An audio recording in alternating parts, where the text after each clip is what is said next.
Welcome back. Over the past few days, NBC5 News has been sharing an exclusive report of a Medford mother who says her daughter was viciously bullied for months at a local elementary school. Although she says putting her family in the spotlight wasn't easy, she wanted to share her story with us to raise awareness about bullying in the hopes that another child doesn't have to endure something like this ever again. Tonight, Amanda Rose continues her exclusive report by sharing the warning signs of bullying, what parents can do to prevent it, and how we can begin to tackle this important issue.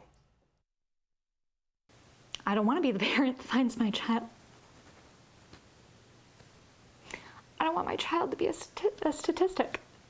I don't want that. It's a devastating thought. Trina says her daughter was the victim of incessant and vicious bullying this year at Medford's Lone Pine Elementary. It got so bad that after months of asking for help, the district launched a formal investigation. It found there was bullying taking place and created a safety plan for her daughter, which the alleged bully violated, according to the school's principal. This was me asking them, what changes now that we have a report? And nothing changed. Despite its efforts, Trina felt the district wasn't doing enough to protect her daughter. So she did the one thing she said she swore she wouldn't do and pulled her out of school.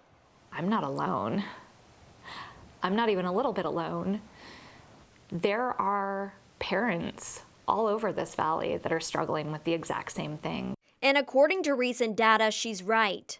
The National Center for Educational Statistics says more than 1 in every 5 12 to 18-year-old students report being bullied. According to the Oregon Department of Education, Oregon law requires all schools to adopt a policy prohibiting harassment, intimidation, bullying, and cyberbullying. It includes requiring employees to report any acts of bullying, allowing students and volunteers to report bullying, and creating a district-wide procedure that allows for a prompt and uniform investigation into reports of bullying and other types of harassment. We all wish that our kids were in the hands of committed people for their best interest within education, and I think many people can feel that way, but of course, it's not across the board.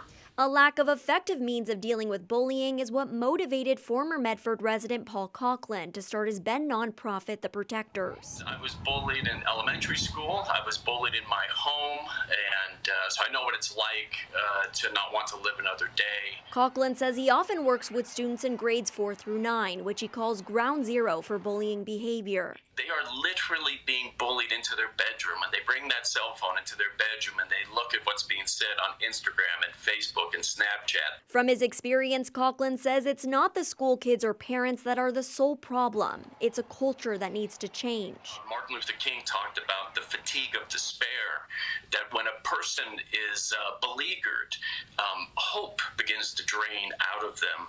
And that's what's happening to our kids with these horrible statements that they make to one another. But Coughlin says there are many things parents can do to help. We need to stop parenting in a style that is coercive, because that tends to lead to bullying kids.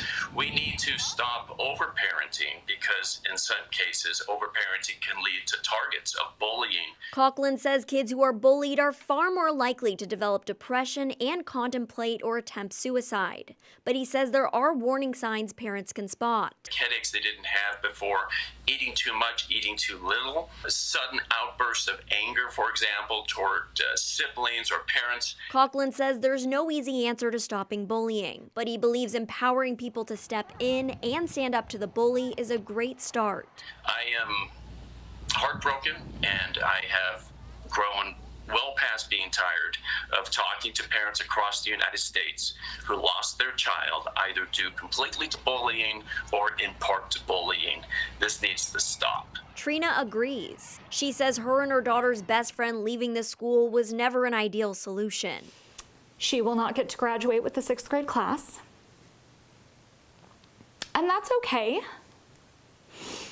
It just feels like they've given up a lot when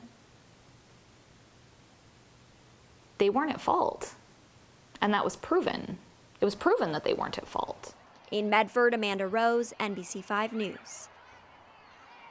If a child is still afraid to come forward, there's always an anonymous reporting website and app. It's called Safe Oregon. It allows kids to report school safety threats to a 24/7 tip line. And according to the program's most recent annual report, bullying was the #1 reported incident. We're also still waiting to hear from the Medford School District regarding how many kids have been suspended and expelled in Medford elementary schools the last few years due to bullying. It's still processing our Monday request. The Medford School District says it's taking bullying seriously. It announced late today that it will hold a public forum addressing bullying concerns from 6 to 7:30 next Tuesday, May 28th, at Hedrick Middle School.